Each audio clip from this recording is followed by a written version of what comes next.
Clara? God, what in the world happened? Somebody needs to call 911. He isn't breathing. Leo. Leo is unconscious. The words sliced through the nursery like shrapnel.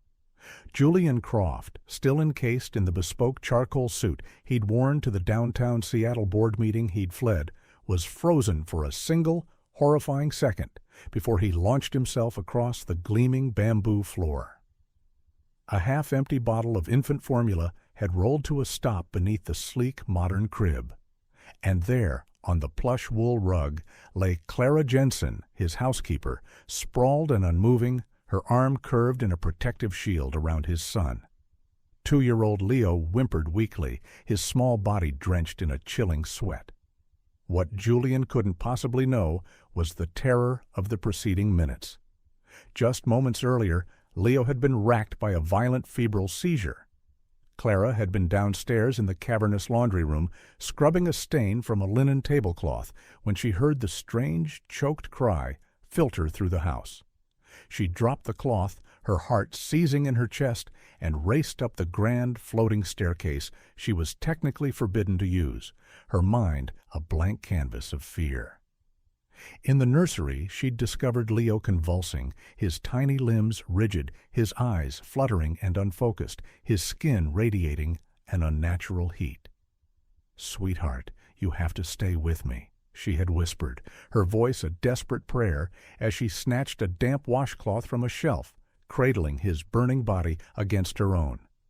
Her hands trembled violently as she worked to cool his forehead, stroking his flushed cheeks, murmuring his name over and over again. The nannies were gone for the day. Her calls to their cell phones went straight to voicemail. And then she felt it, a cold, sharp sting at the back of her neck. A chemical scent, acrid and artificial, flooded her senses. She had barely managed to turn her head before the world dissolved into a sickening blur. Her limbs turned to lead, her chest tightening until she could barely draw a breath. The recessed lights in the ceiling spun above her like distant, mocking stars. As the darkness finally consumed her, the last thing she heard was the faint, fragile sound of Leo's cry against her collarbone.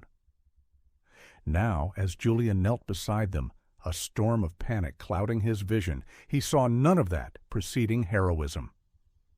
"Leo!" he choked out, his voice cracking under the weight of his terror. "No, no, no. Breathe, son. Stay with me." He turned his wild eyes to Clara, his chest heaving. She didn't stir. A beat later, Eleanor Vance, the head housekeeper, rushed into the room, her hand pressed dramatically to her chest in a flawless performance of shock. "Oh, my heavens!" she gasped, her voice pitched to the perfect frequency of alarm. "Mr. Croft, I was just downstairs fetching a new supply of diapers. I came back and found them just like this. She must have done something to him.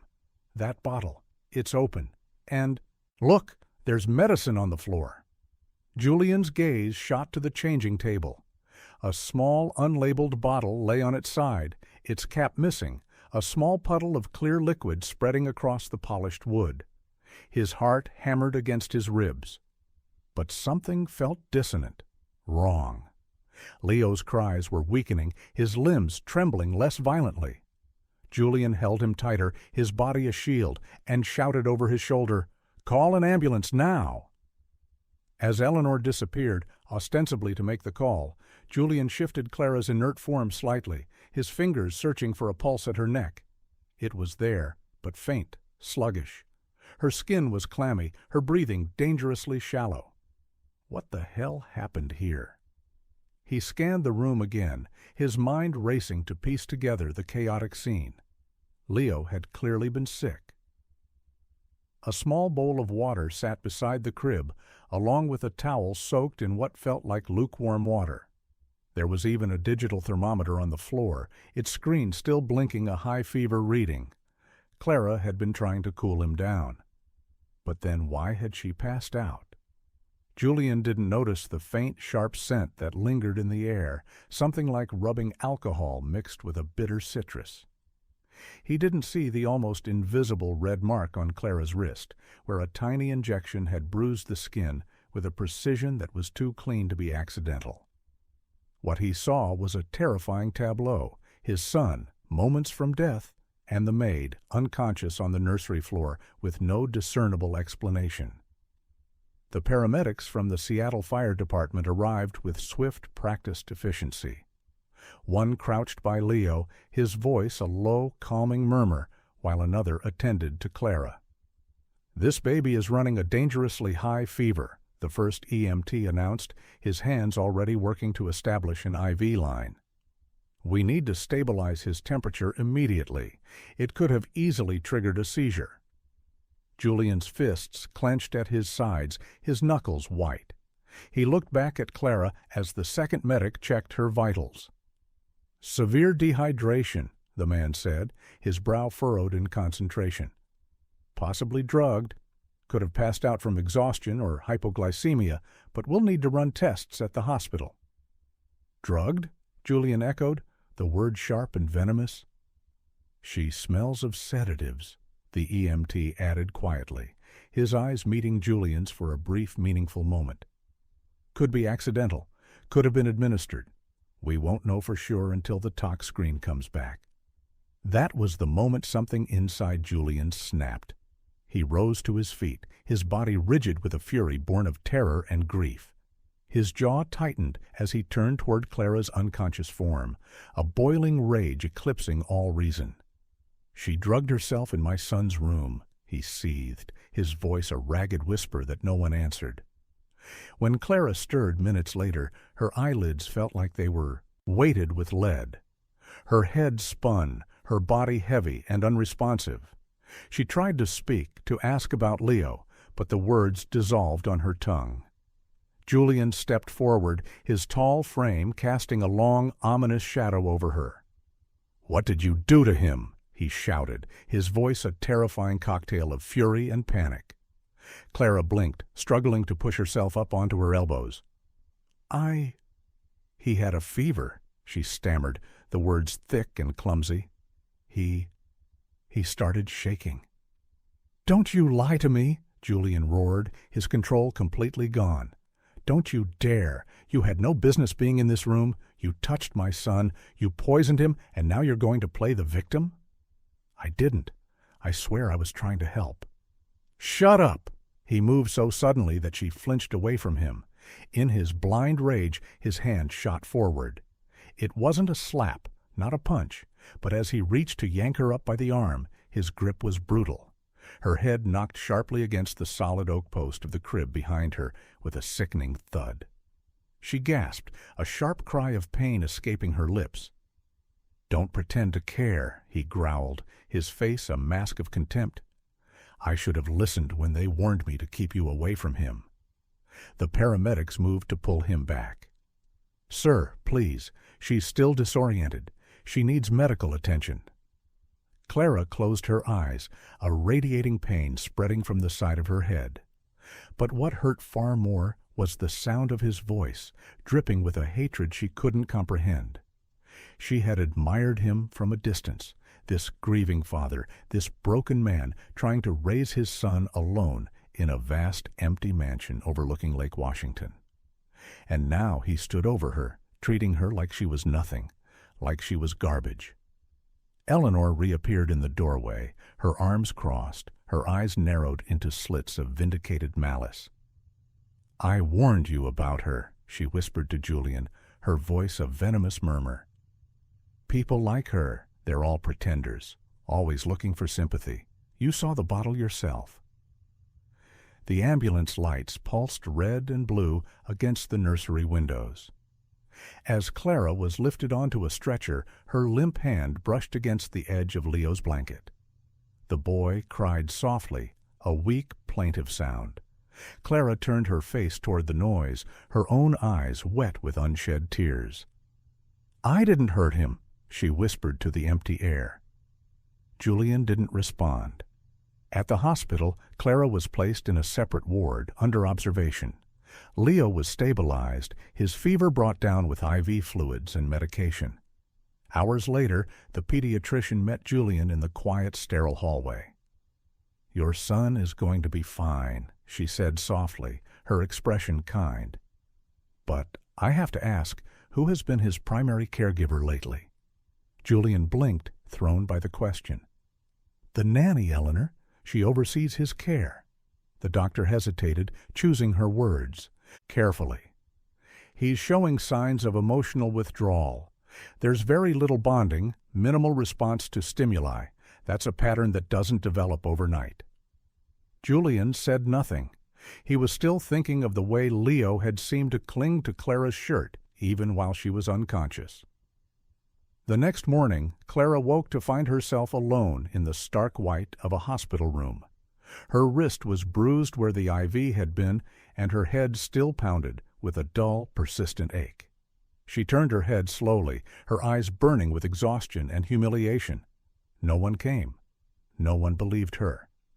In the profound silence, a single word fell from her lips, a prayer torn from the very center of her heart. "Leo!" She turned her head again, wincing at the soreness in her neck. A thin bandage was taped to her temple where she had hit the crib post. Her wrist was a mottled canvas of purple and blue, but her pride was what felt shattered beyond repair. She reached for the call button, not because she needed assistance, but simply to prove to herself that she could still move her own hand. A nurse entered a minute later, a middle-aged woman with a kind but weary face. "You're awake," she said gently, her eyes scanning the IV drip. "How are you feeling?" Clara hesitated, the reality of her situation crashing down on her. "I'm still trying to figure out if any of this is real." The nurse offered a sympathetic glance. "You passed out from exhaustion, that, and, well, whatever someone injected you with." Clara blinked, the word catching in her throat. "Injected?" The nurse nodded, her expression serious. "There was a small puncture mark on your wrist. The tox screen found trace amounts of a powerful sedative in your system. It's not something you can get over the counter." Clara's heart plummeted. Someone had drugged her. This wasn't an accident. Someone had wanted her out of that room, unconscious and discredited. "Do you know who?" she whispered, her voice barely audible. The nurse looked hesitant. "They didn't say, but the police weren't called.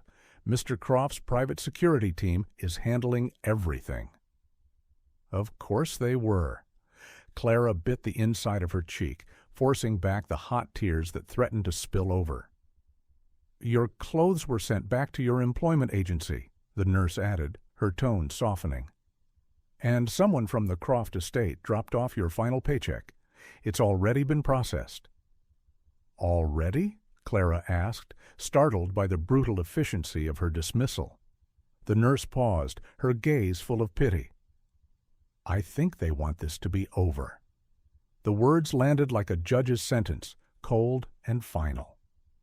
Later that morning, Clara was discharged with little ceremony. No one from the Croft household came. No driver, no note of explanation, just an impenetrable wall of silence. She walked out of the hospital wearing the same clothes she'd worn 2 nights before, now wrinkled and faintly smelling of baby powder and antiseptic. The taxi she flagged down took her back to her tiny studio apartment on the industrial edge of Seattle's Georgetown neighborhood. The electric heater groaned in protest when she stepped inside, and the single-pane windows rattled with the force of the wind coming off the Duwamish River. Her mother, Helen, was sitting in the small kitchen, knitting a faded scarf with fingers that trembled slightly from arthritis.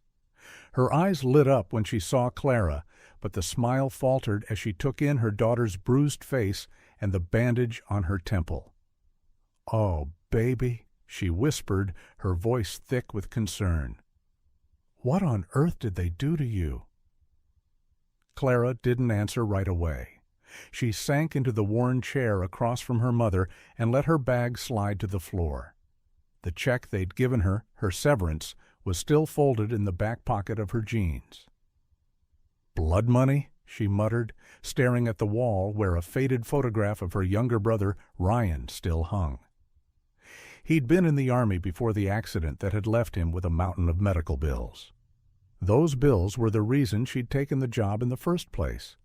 Working for one of the richest men in the Pacific Northwest was supposed to have meant security, but in that house she'd learned even compassion was a liability. "I tried to help his son," Clara finally said, her voice hollow. "He had a fever. He was shaking so badly. No one was there." Helen reached across the small table, placing a warm, work-roughened hand over Clara's bruised fingers. "Sometimes doing the right thing costs us more than we expect," she said gently. "That doesn't mean it wasn't worth doing." That night, Clara lay awake on her creaky mattress, listening to the city buzz outside, the low rumble of trucks on the nearby interstate, the distant wail of a ship's horn from the port. Her mind kept drifting back to Leo, to his flushed red cheeks and the way his tiny hand had gripped her shirt. Even while he was unconscious, he had looked for her, chosen her. She closed her eyes and whispered his name into the darkness again, a fragile echo in the lonely room. Leo. Across town, in a sprawling mansion far too large for one man and a baby, Julian Croft sat at his desk, unable to focus on the investment reports blinking on his monitor. Leo was finally asleep upstairs, but only after 2 night nurses had spent hours trying to calm him. He hadn't eaten. He hadn't made a sound. He just lay there, silent and still, staring at the ceiling. Julian pinched the bridge of his nose, trying to push away the image that haunted him. Leo, cradled in Clara's arms, flushed with fever, but calmer than he had ever been with any of the hired staff. "You didn't belong in there," he muttered to the empty room, but the words rang hollow. A lie he could no longer make himself believe. A soft knock came at his study door. Eleanor entered, her expression perfectly composed. "The staff has been rebriefed on protocol, sir," she said smoothly. "And the agency has confirmed that Clara Jensen will not be returning to their roster. They're launching an investigation into her conduct." Julian looked up, his eyes cold. "Investigating?" "She may have falsified her medical experience," Eleanor said, folding her hands primly. "She was seen in the nursery on multiple occasions without authorization." Julian's lips pressed into a thin, hard line. He should have felt vindicated, justified. But instead, a strange, creeping guilt gnawed at his chest. "Mr. Croft," Eleanor continued, her voice like silk over steel. "You need stability, structure. She was not part of that." He dismissed her with a curt nod. After she left, he leaned back in his leather chair, rubbing his temples. Structure. That's all his house had become since Isabel's death, a mausoleum of stone walls and suffocating silence. And now the only person who had ever sung in its halls, however briefly, was gone. Back in Georgetown, Clara sat by the window, watching a light drizzle coat the glass. She sipped weak tea, her fingers curled around the warm mug. Her mother had gone to sleep hours ago, the half-finished scarf resting in her lap. In the dim reflection on the window pane, Clara saw her own face, tired, bruised, but not broken. She whispered softly to no one in particular, her voice barely louder than the patter of the rain. "I didn't hurt him. I saved him." The world could believe whatever it wanted, but she knew the truth.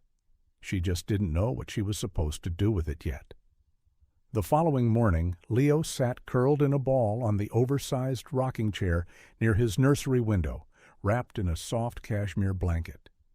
The new nurse tried to coax him with a rattle, then with a spoonful of organic applesauce, then with the same sing-song voice that had worked with countless other children under her care. Nothing. His face was a blank slate, his eyes not tracking the motion of the toy, nor did he react to the gentle strokes of her hand across his hair. He wasn't crying. He wasn't screaming. He was simply gone, adrift in some unreachable internal world. Julian stood just outside the room, watching from the doorway with his arms crossed, his knuckles showing white against the dark fabric of his suit jacket. The therapist, Dr. Evelyn Reed, A child development specialist from the University of Washington arrived at precisely 9 o'clock. She was in her early 50s, a calm, grounding presence with silver-threaded hair tied into a low bun, and eyes that seemed to read a room before anyone spoke a single word. She didn't approach Leo immediately. Instead, she crouched on the floor several feet away and simply waited, folding her hands in her lap. "He hasn't spoken a word since the fever broke," the nurse whispered to her. "No appetite, no vocalizations, not even eye contact." Dr. Reed gave a single sharp nod and quietly gestured for everyone else to step out of the room. Julian hesitated. "I'd prefer to observe," he said, his voice tight. "With all due respect, Mr. Croft," she replied, her tone gentle but firm. "Sometimes a parent's presence can reinforce a child's silence." Her words cut deeper than he expected. He stepped back, stung, and retreated down the hallway. Downstairs, the grand foyer sat empty except for the soft, rhythmic ticking of the antique grandfather clock. Julian wandered into the state-of-the-art kitchen, where Eleanor was arranging a tray of freshly cut fruit and pastries. "He's not responding," he said, his voice low and strained. "They said he's emotionally detached." Eleanor set a cup of tea on the marble island beside him. "It will pass, sir. He's a sensitive boy, that's all. He just needs time, routine, familiarity." Julian stared into the cup, the steam rising to meet his face. He wasn't like this before. Eleanor offered a thin, placating smile. "Children his age go through phases. You'll see." But her voice lacked any real conviction. Julian didn't touch the tea. Upstairs, Dr. Reed spoke in soft, melodic tones. She didn't push Leo. She didn't make demands. Instead, she sat beside him on the rug with a small toy piano, gently tapping out the simple notes to "Twinkle, Twinkle, Little Star." She watched his eyes, and she saw it, a flicker, just a slight, almost imperceptible movement toward the sound. But that flicker gave her something Eleanor's platitudes had not: the truth. When she stepped out of the nursery an hour later, she found Julian pacing the hall like a caged animal. "He's not unreachable," she began, her voice calm and measured. "But he is emotionally fractured, and this isn't just from the fever. This has been happening for some time." Julian rubbed the back of his neck, the tension crawling up his shoulders like a vine. "He lost his mother at birth." "I know," Dr. Reed said softly. "But grief isn't the only thing that can isolate a child.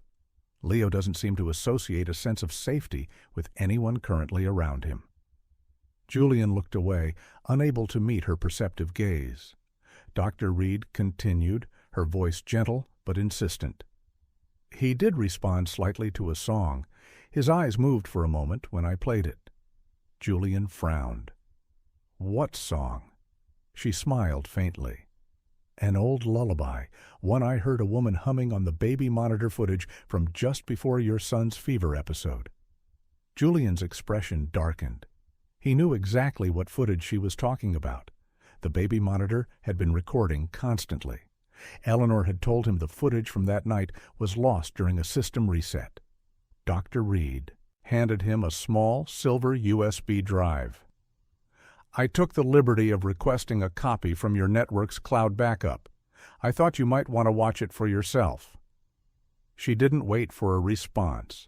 She simply patted his arm with a quiet sense of finality and left.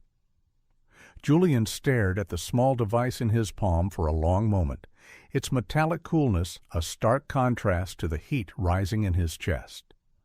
Then he walked back into his study, shut the heavy oak door, and plugged the drive into his computer. The footage wasn't sharp, but it didn't need to be. There was Leo, curled in his crib, whimpering softly in his sleep. And there was Clara, entering the room quietly, not sneaking, not nervous, just moving with a gentle, intentional grace. She picked up the child, cradled him close to her chest, and began to hum, her voice faint, but warm through the small speaker. She cooled his forehead with a damp cloth, whispered reassurances against his hair, and held him until his fretful cries softened into quiet sighs. Then he saw something he hadn't noticed the first time he'd reviewed the chaotic scene. Movement behind her. A figure? Eleanor. She stood in the hallway for a moment, watching, her face a mask of cold fury, then disappeared from view. Seconds later, Clara's body jerked. Her hands began to tremble. She stumbled slightly, leaning against the crib for support.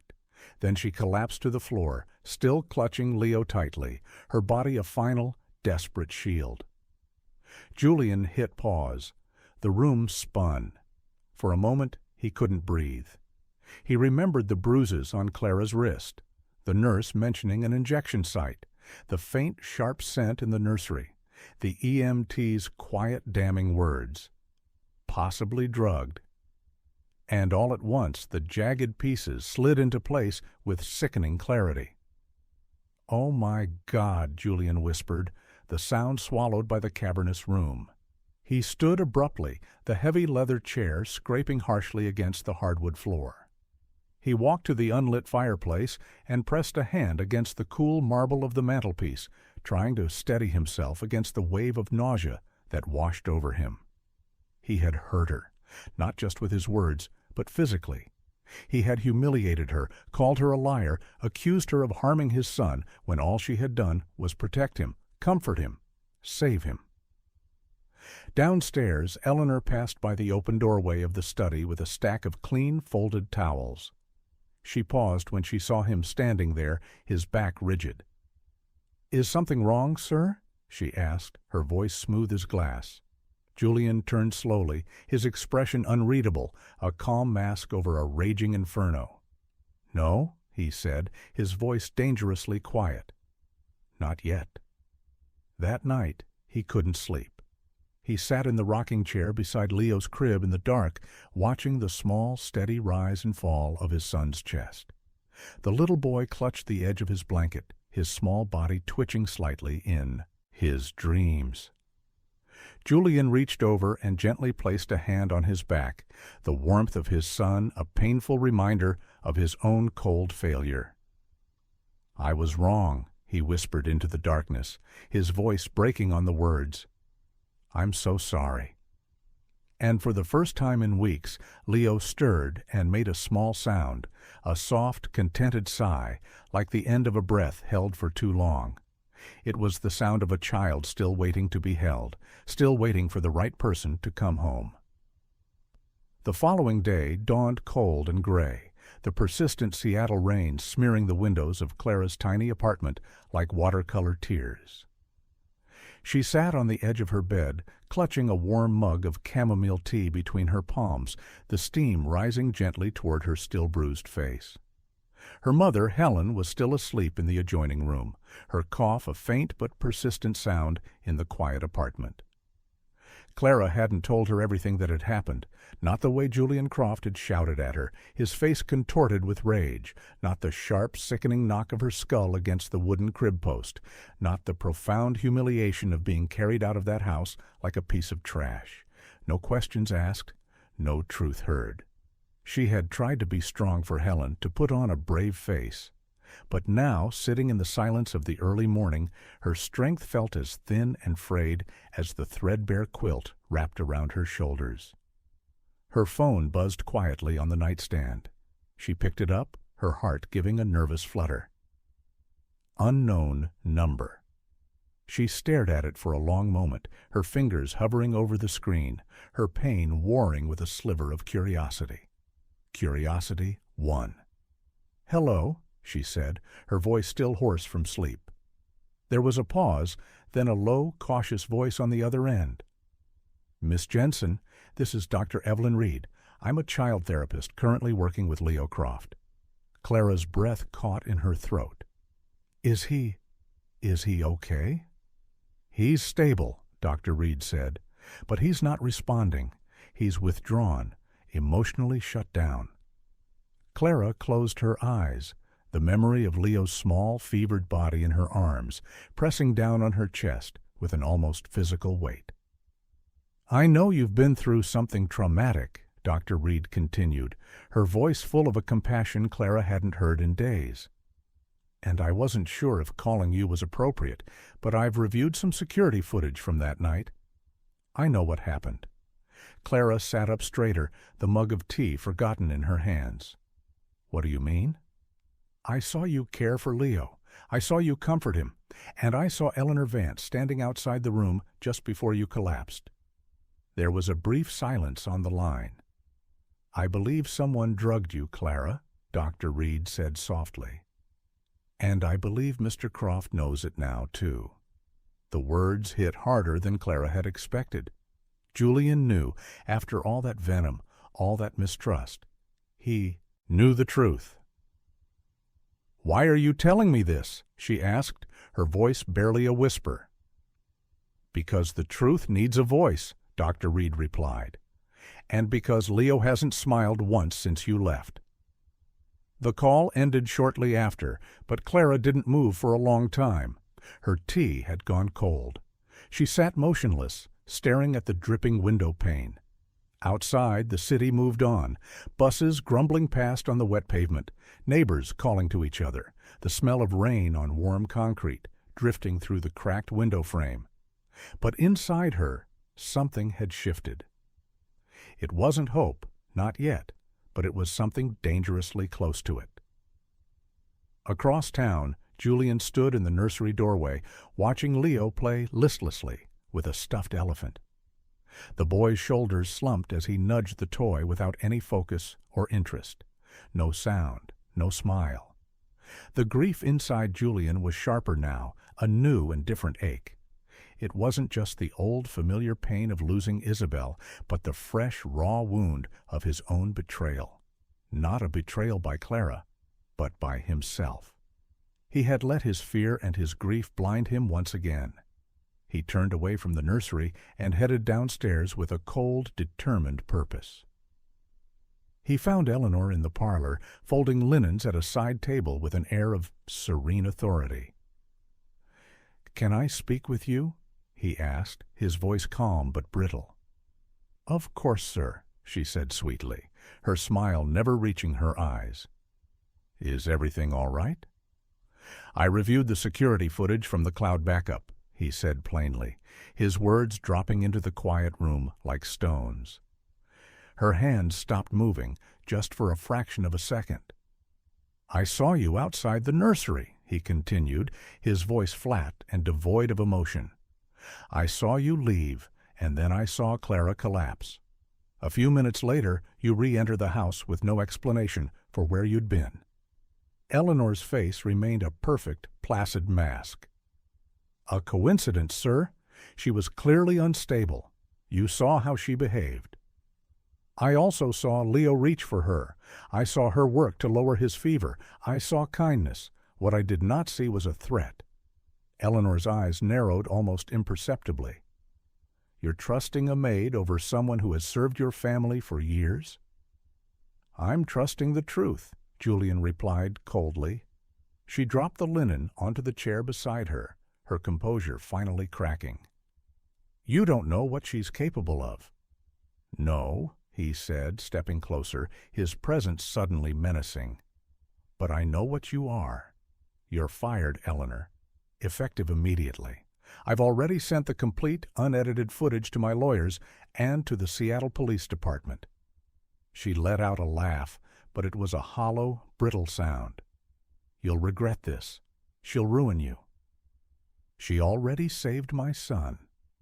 With that, he turned and left her standing in the stillness of the parlor, surrounded by a mountain of folded towels and a deafening silence.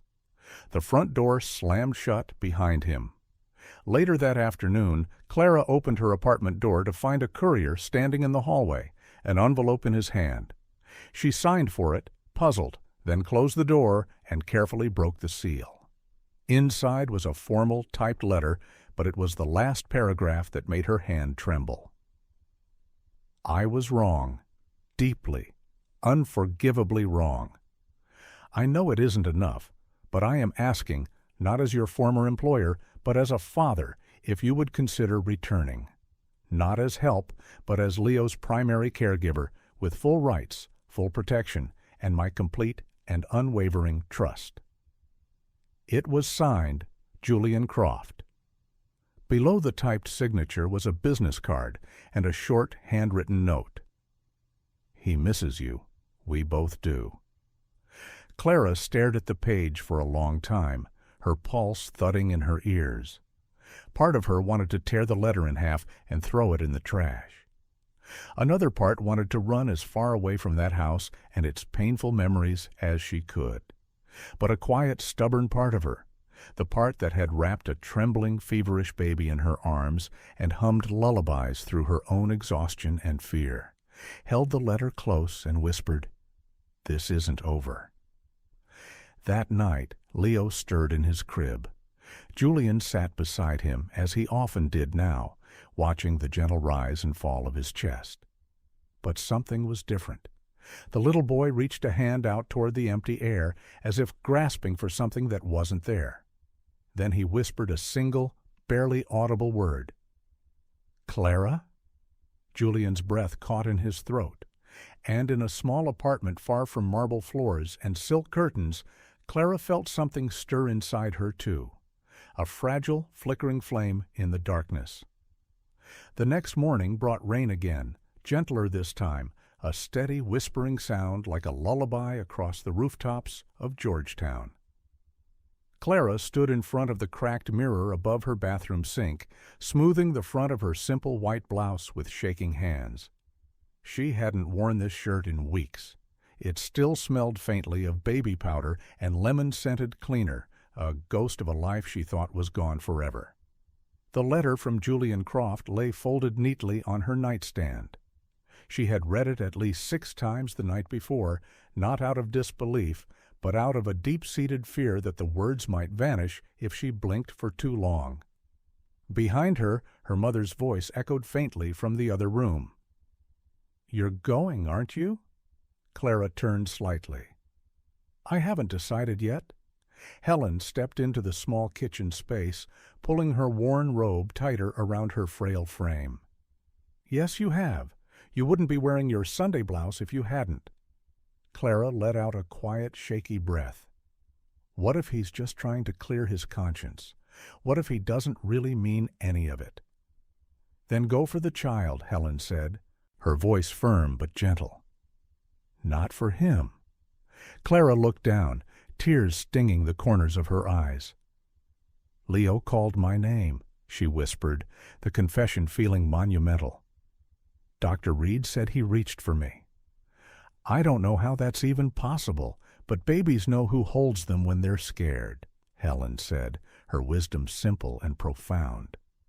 "And they never forget who shows up when nobody else does." Later that afternoon, Clara stood at the edge of the Croft estate's long, winding driveway in Medina, her umbrella trembling in the wind, blowing off Lake Washington. The wrought iron gates loomed tall ahead of her, slick with rain and heavy with memory.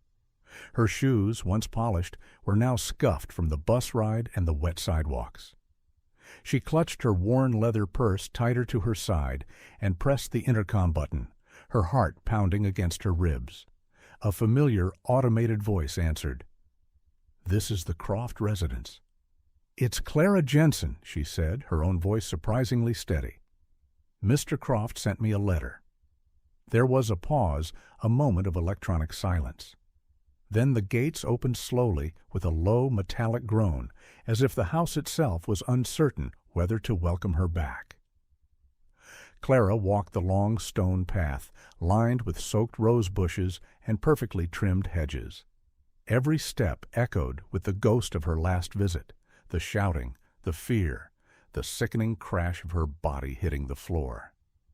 But this time, when the massive front door opened, it wasn't a servant or an assistant standing there. It was Julian.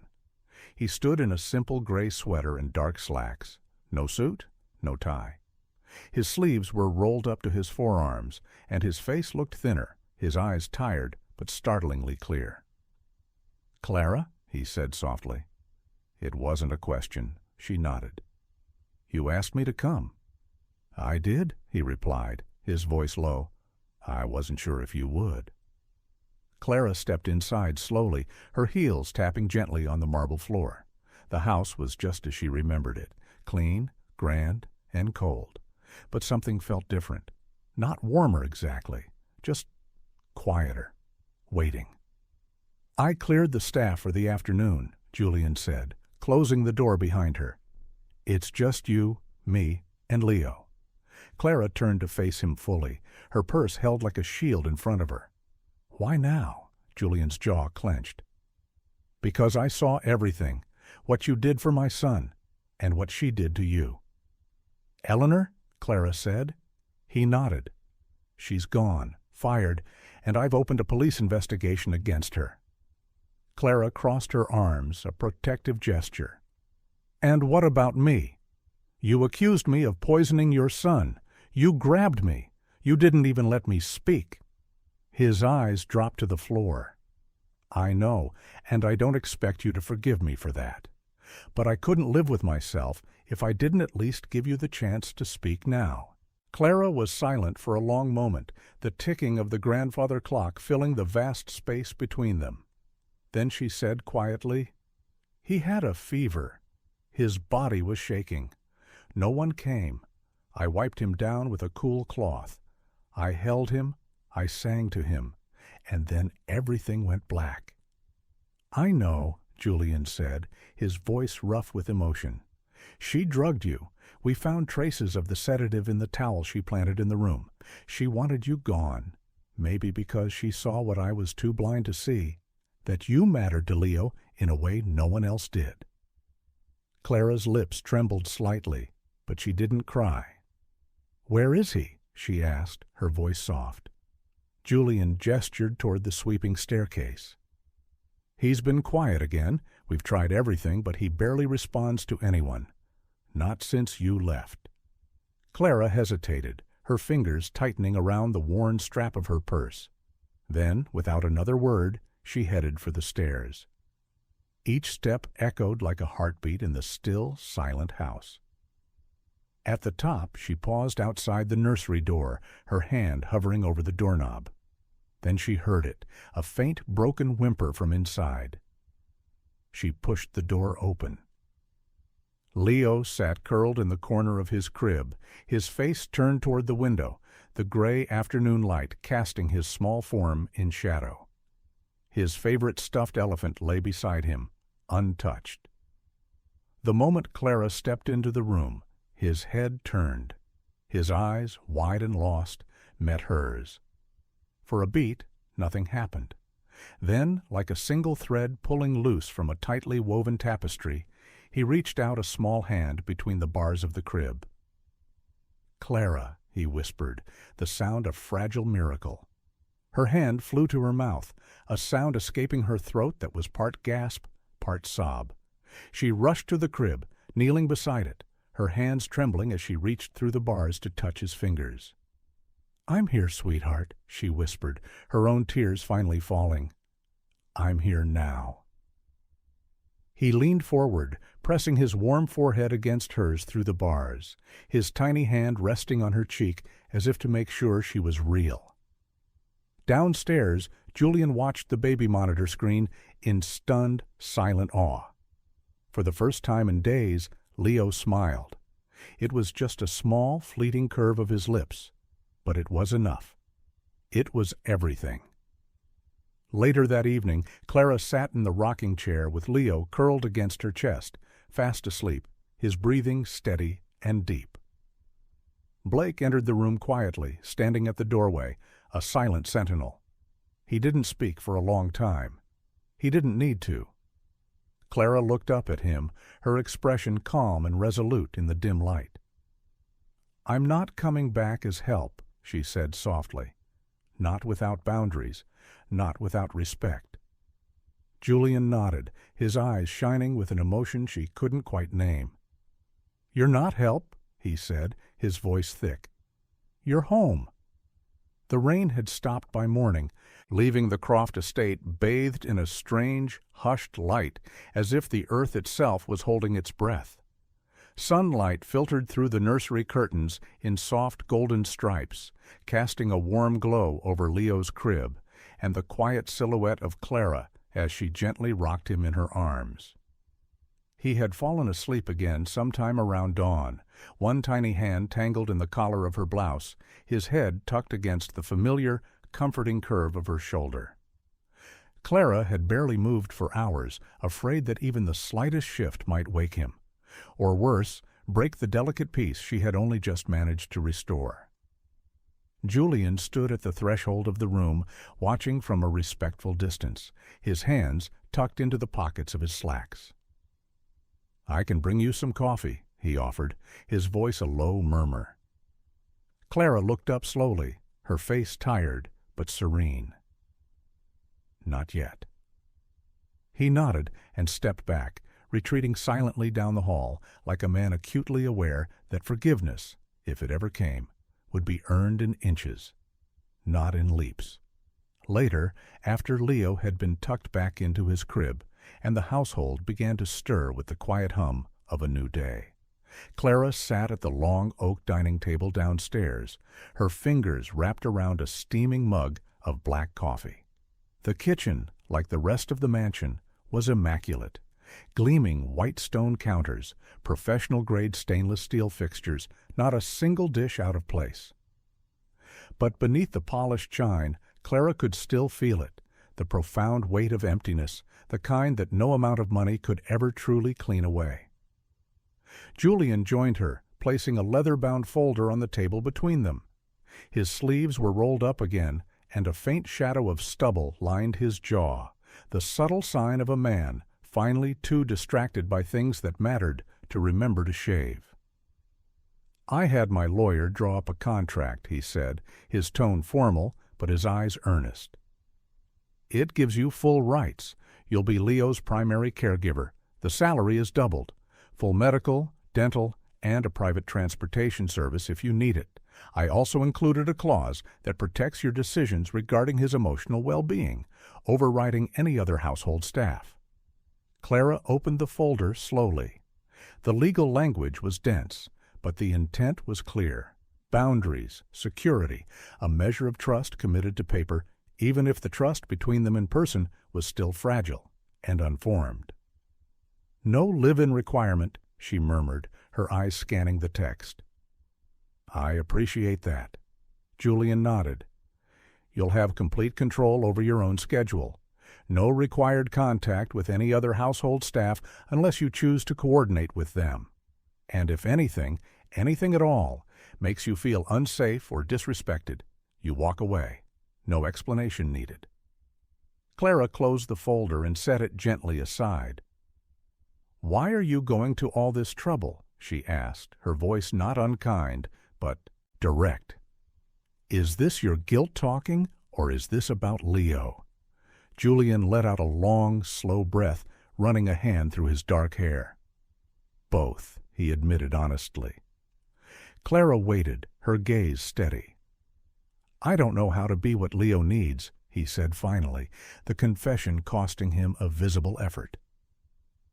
"And I don't know how to fix what I broke with you, but I know what I saw yesterday." He smiled when he saw you. It was the first real smile I've seen on his face since he was born. Clara looked down at her mug, the dark liquid reflecting her own conflicted expression. "I'm not his mother," she said quietly. "No," Julian agreed, his voice soft. "But you're someone who shows up, and that matters more than you know." A beat of silence passed between them. Outside, a robin landed on the windowsill, its cheerful chirping a stark contrast to the heavy quiet in the room. "I'll take the position," Clara said, her voice firm and clear. "But I have conditions of my own." Julian raised an eyebrow, a flicker of surprise in his eyes. "Let's hear them." "First," she began, "I don't want to be called the help or treated like it by anyone.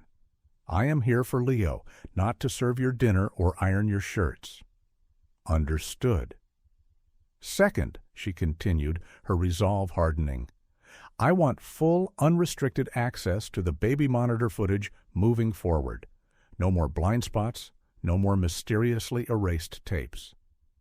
You'll have it, he promised without hesitation. And third, she said, her tone softening just slightly, you owe me an apology. A real one, not for the paperwork, not for the job, for me.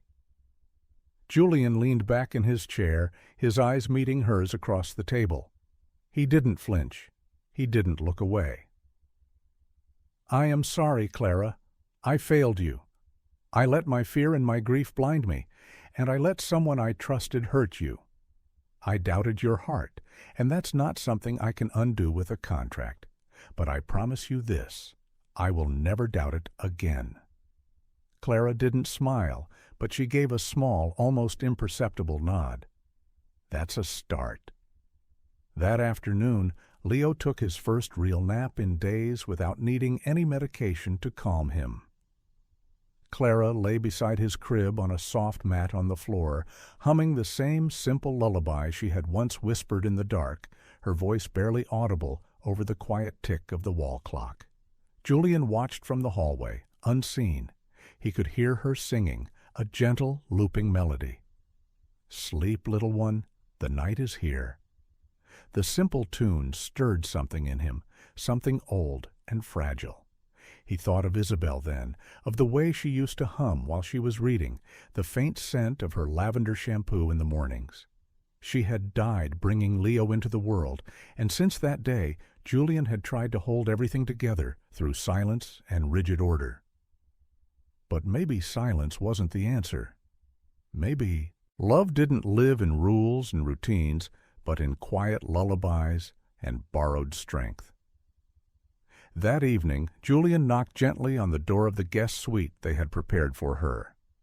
When Clara opened it, she was surprised to see him standing there, holding 2 mugs of tea. Chamomile, he said, holding one out to her. I remember you liked it. Clara took it slowly, her fingers brushing against his. Thank you. They sat by the window in a comfortable silence for a while, watching the clouds roll past the moon over the dark expanse of the lake.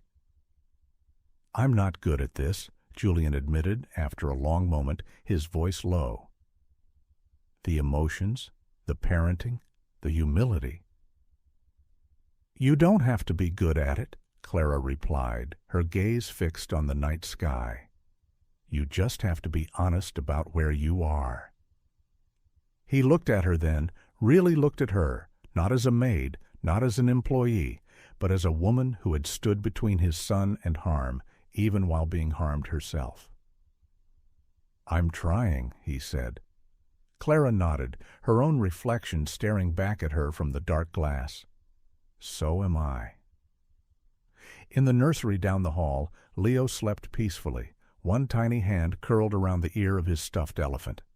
And somewhere in the space between guilt and healing, between silence and song, something new and fragile began to bloom.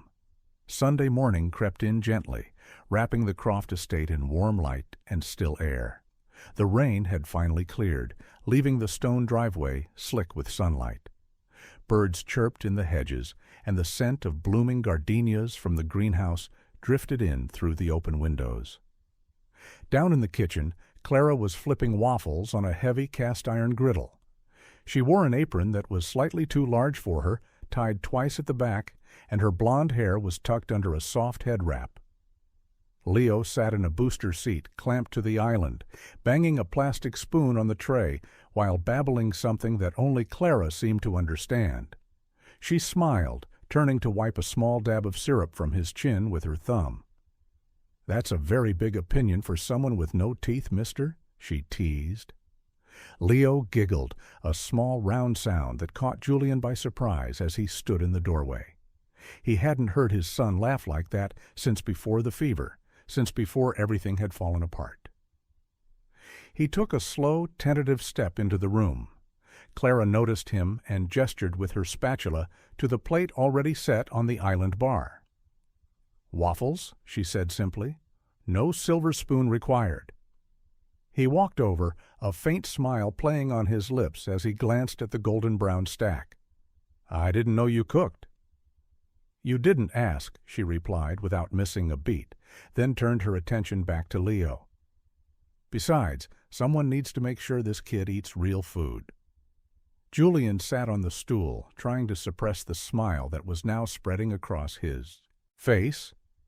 "Are you always this bossy before breakfast?" "Only with billionaires and babies," she quipped.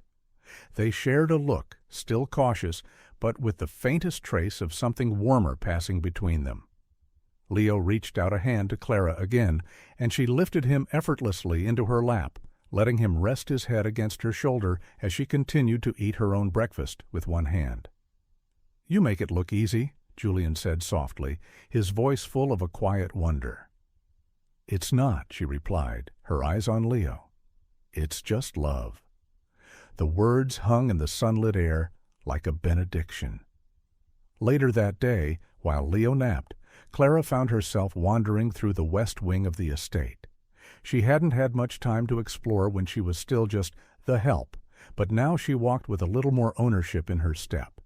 She passed a gallery of family portraits, Julian as a boy in a blazer that was too big for him, a stern-looking man in a military uniform who must have been his father, and finally a large framed photograph of Julian and a woman in a flowing sundress, her almond-shaped eyes bright, her arms wrapped lovingly around a swollen belly. Isabel. Clara studied the picture for a long time, her hand resting lightly on the wall beneath it. The woman's smile was open and joyful. She looked nothing like the cold, imposing mansion that surrounded her. She looked like sunlight. She hated this house. Julian's voice came quietly from behind her. Clara turned, startled. "She said it was too quiet," he continued, stepping up beside her to gaze at the photograph. "Too cold, but I insisted. I told her it was secure, safe, logical." "She looks happy in the photo," Clara offered gently. "She smiled for me," Julian replied, his voice tinged with a deep old sadness. "Even when she was scared, even when the doctors told her she probably wouldn't make it through childbirth." Clara's eyes lowered. "You stayed in this house after she passed?" she asked softly. "I didn't know how to leave," Julian admitted, his gaze still fixed on his late wife's smiling face. "Leo was all I had left of her, and I thought if I controlled everything, his food, his toys, his entire world, then I could keep him safe." "But control isn't safety," Clara said, her voice soft but firm. "It's a cage." He looked at her, surprised by the simple clarity of her words. But she wasn't finished. "You can't parent from a place of fear, Julian. I know fear. I've lived with it. It eats you alive from the inside out. But kids, especially kids like Leo, they need trust more than they need perfection. They need presence. A messy, uncertain, human presence." Julian didn't speak, but he gave a slow, thoughtful nod. That evening, Clara sat with Leo on the plush rug in the living room. They were stacking wooden blocks one by one until the tower swayed dangerously high. Then Leo, a wide grin spreading across his face, knocked them all over with a triumphant squeal of delight.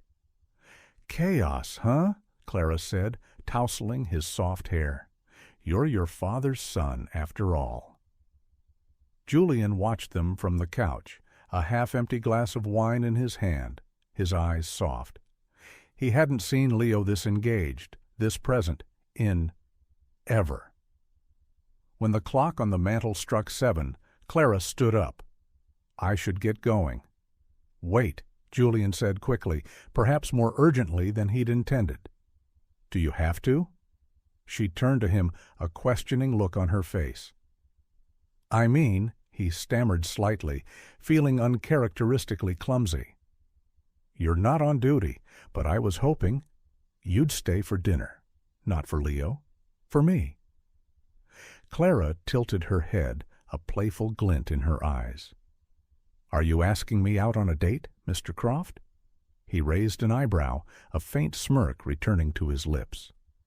I'm asking if you'd like some grilled salmon, roasted potatoes, and arguably the worst bottle of wine in my entire collection." She pretended to consider his offer. "The wine sounds terrible." "It is," he confirmed. She smirked.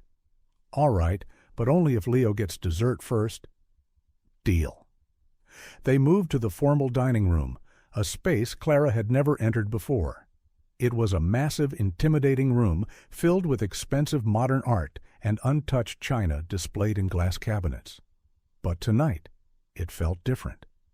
Julian had set the table himself, with a single candle flickering in the center. Leo's plastic plate sat proudly next to the fine silver. Halfway through the meal, Clara glanced down at the baby monitor clipped to her belt. Leo was asleep, his breathing peaceful and steady. Julian reached for his wine glass, swirling the dark red liquid without sipping. Do you think he'll remember any of this?" Clara looked at him, her expression thoughtful. "He won't remember the fear. Kids don't hold on to pain the same way we do. But he'll remember the love, the warmth, and he'll remember who came back for him when no one else did." Julian let out a long, slow breath. "You came back." Clara's voice was soft but steady. "I didn't come back for you." He smiled faintly, a sad, knowing smile. "I know, but I'm grateful all the same." In the quiet that followed, the gentle clink of their cutlery and the low hum of quiet jazz on the radio wove together into something that felt almost holy. A billionaire, a young woman once falsely accused, and a little boy who smiled in his sleep for the first time in weeks. They weren't a family, not yet. But maybe, just maybe, they were becoming one. The following week settled into something resembling a rhythm, though not a routine. Julian had learned the hard way that nothing about parenting ever followed a perfect schedule, but there was a gentler, more natural flow to their days now. Mornings began with Clara's calm voice and Leo's small, sock-clad footsteps pattering down the long hallway. Breakfast was no longer an exercise in echoing silence, but a cheerful chaos of clattering spoons, the soft rustle of newspapers, and the occasional fit of unrestrained giggles from the high chair. Julian often found himself lingering near the kitchen on his way to his study, just to listen. But with peace came questions, and Julian had many. One afternoon, while Leo napped peacefully and Clara sat reading by the nursery window, Julian walked into his study with a sense of purpose he hadn't felt in weeks. He opened his laptop, navigated to the encrypted files his security team had recovered from the home system, and reviewed the footage from that night one more time. There was Eleanor standing just outside Leo's room. She had paused for exactly 38 seconds. Her hand had moved inside her apron. When she stepped away, Clara had stumbled, then collapsed. He paused the frame and leaned in, enhancing the image until he saw it, the glint of light off the metal of a syringe. Julian leaned back in his chair, his jaw clenched so tightly it ached. The case was already under police review, but the wheels of justice turned agonizingly slowly. And something inside him, a new and unfamiliar need for absolute truth, wasn't satisfied with simply reporting the crime. He needed to understand why.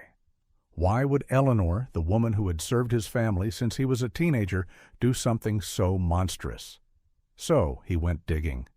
The Croft Enterprises HR archives were buried under layers of digital bureaucracy, but Julian still held the master administrative access. He found Eleanor's old personnel files, scanned through years of emails, and discovered a curious flag from the previous year. Concern raised by employee regarding caregiver hostility towards junior staff. The report had been closed with no formal investigation, no names mentioned. He pulled up another file. Notes from an old household employee who had been dismissed 6 months before Clara was hired. The termination reason was listed as unfit temperament and unwilling to follow chain of command. Julian frowned. He searched the name, Brenda Morris, and found an old address in Seattle's East Harlem neighborhood. That evening, after Clara had left for the day and Leo was sound asleep, Julian made the drive. The neighborhood was a tight-knit community of aging brownstones and bustling corner bodegas, a world away from the manicured lawns of Medina. A woman in her early 50s answered the door, wearing a stained hoodie and the kind of guarded, weary look that came from years of being overlooked. "Brenda Morris?" Julian asked. She blinked, her eyes widening in surprise. "Are you a cop?" He shook his head. "My name is Julian Croft." Her eyes narrowed. "The billionaire? The one with the baby?" He nodded. "I need to ask you about Eleanor Vance." Brenda stepped outside, crossing her arms over her chest. "Took you long enough." Julian was taken aback. "You knew?" "I knew she was a snake in the grass the day she poured bleach in the laundry bin just to get rid of the Latina maid who worked weekends," Brenda said, her voice laced with old anger. "But nobody listened. We were just the staff. She ran that house like she was the Queen of England and made damn sure anyone she didn't like didn't last long." Julian felt his stomach twist into a knot. "She hated women like your new girl," Brenda continued, her gaze sharp. "Smart, pretty, good with the kid. Eleanor couldn't stand it, especially after the boy started reaching for her instead of for Eleanor." "She poisoned her," Julian said, the words tasting like ash in his mouth. "I'm not surprised." They stood in silence for a moment, the chill of the night air creeping into their bones. "You got a good one there," Brenda added, her tone softening slightly. "Don't let your guilt drown her. She's stronger than you think, but even strong women break if they're left cleaning up messes they didn't make." Julian nodded, thanked her for her time, and drove home in a profound, contemplative silence. The next morning, Clara arrived earlier than usual. She carried a small basket of fresh muffins she'd baked that morning, banana walnut, Leo's favorite. When she walked in, she noticed something new in the air. Julian had rearranged the nursery. The stiff, sterile lines were gone. The cold, blue-gray walls had been softened with whimsical pastel art prints of woodland creatures. There was now a second, comfortable-looking rocking chair by the crib, a low shelf filled with sensory toys, and a tiny record player in the corner with a small collection of children's vinyls. She turned around slowly, touched by the quiet, thoughtful effort. "Did you hire a designer?" she teased. Julian stood in the doorway, his hands in his pockets. "No, I just listened to you." Clara smiled gently. "He'll like this." "I was thinking," Julian added, his voice more serious now, "about everything, about Eleanor, about you and Leo." He stepped inside, holding a printed page. "I'm withdrawing from the civil case against her," he said. "The police are handling the criminal side. But I'm also making a significant donation to a domestic care advocacy fund, one that specifically supports women working in private households. It's going to be named after someone who made me see things more clearly." Clara took the paper from his hand. Her own name was printed at the top. The Clara Jensen Fellowship for Domestic Justice. She didn't speak for a moment, her throat too tight. Then she whispered, "That's a start." Julian smiled faintly. "We're getting good at starts." Later that afternoon, Leo took his first unassisted step.